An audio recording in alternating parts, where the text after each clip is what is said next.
Afternoon. Today, I will read about two stories of Thera Mahakala, Thera Mahakala and Devadatta in the book called the Devadatta story. The story of Thera Mahakala.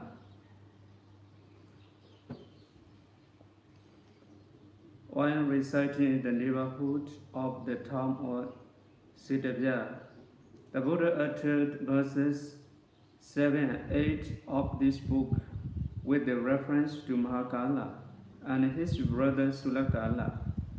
Mahakala and Sulakala were two merchant brothers from the town of Siddhavya.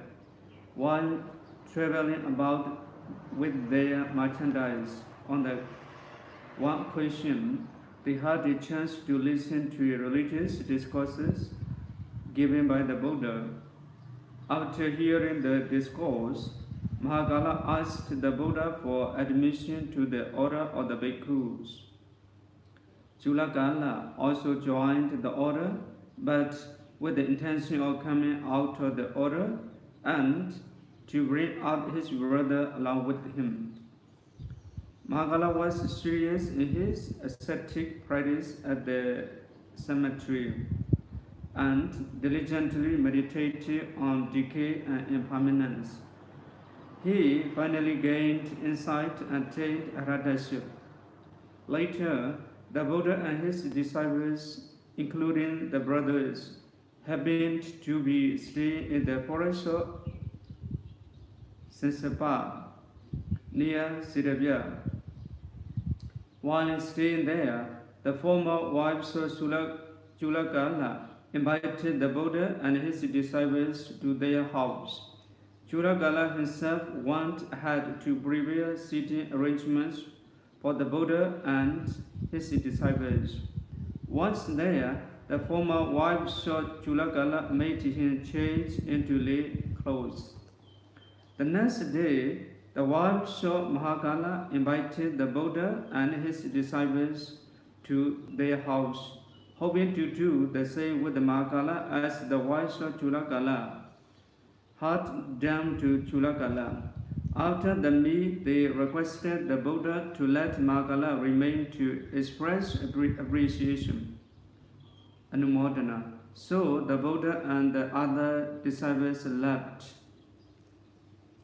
Arriving at the village gate, the bhikkhus expressed their dissatisfaction and apprehension. They were dissatisfied because Mahakala was permitted to stay behind, and they were afraid that, like Sulakala, his brother, Mahakala too would be made to leave the order by his former wives. To this, the Buddha replied that the two brothers were not alike. Sulakala indulged in sexual pleasures and was lazy and weak. He was just like a weak tree. Mahakala, on the other hand, was diligent, steadfast, and strong in his faith of the Buddha, the Dhamma, and the Sangha. He was like a mountain of rock. Then, the Buddha spoke in verse as follows: He who keeps his mind on pleasant objects, who is uncontrolled in his senses, immoderate in his food, and is lazy and lacking in energy, will certainly be overwhelmed by Mara, just as stormy winds uproot a weak tree. He who keeps his mind on the impurities of the body, who is well controlled in his senses, and is full of faith and energy, will certainly be not overwhelmed by Mara, just as stormy winds cannot shake a mountain or rock. Meanwhile, the former wives of the Mahakala surrounded him and tried to remove his yellow robes. The Thera, seizing their attitude, stood up and rising up into the air by his supernormal powers, passed through the roof of the house into the sky. He landed at the feet of the Buddha at the very moment the Master was coming to the end of his utterance of the above two stanzas. At the same time, all the bhikkhus assembled there were established in Sotabhati fruition. The story of Devadatta. While residing at the Chidana monastery in Saudi, the Buddha uttered verses 9 and 10 of this book with the reference to Devadatta.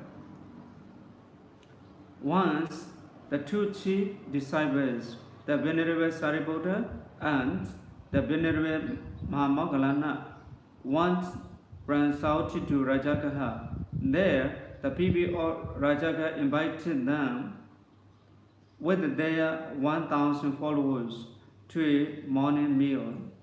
On that occasion, someone handed over a piece of cloth worth 100,000 to the organizers of the alms-giving ceremony. He instructed them to dispose of it and use the proceeds for the ceremony should there be any shortage of funds, or if there were in such shortage to offer it to anyone of the bhikkhus they thought fit. It is so happened that there was no shortage of anything, and the cloth was to be offered to one of the Theras. Since the two chief disciples visited Rajagaha only occasionally, the cloth was offered to Devadatta, who was the permanent resident of Rajagaha. Devadatta promptly made the cloth into robes and moved about purposely wearing them. Then a certain bhikkhu from Rajagaha came to Saudi to pay homage to the Buddha and told him about Devadatta and the robe made out of cloth worth 100,000. The Buddha then said that it was not the first time that Devadatta was wearing robes, but he did not deserve. The Buddha then related the following story. Devadatta was an elephant hunter in one of his previous existences. At the time, in a certain forest, there lived a large number of elephants. One day, the hunter noticed that these elephants knelt down to the Pitchika Buddha on seeing them. Having observed that the hunter stole an upper part of a yellow robe and covered his body and hunted with it, then, holding a spear in his hand, he waited for the elephants on their usual route. The elephants came and, taking him for a Pitchika Buddha, fell down on their knees to pay obeisance. They easily fell a prey to the hunter. Thus, one by one, he killed the last elephant in the row each day for many days. The Bodhisattva, the Buddha Turi, was then the leader of the herd. Noticing the dwindling numbers of his followers, he decided to investigate and followed his herd at the end of the line. He was alert and was therefore able to evade the spear.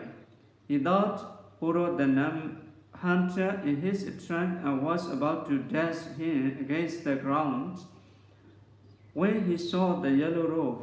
Seeing the yellow robe, he hesitated and spared the life of the hunter.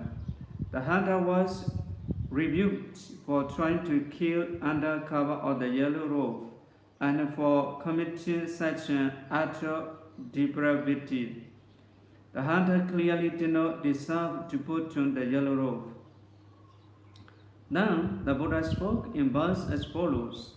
He who is not free from taints of moral defilements, kilesa, and yet don the yellow robe, he lacks restraint in his sins and speak not the truth, is unworthy of the yellow robe.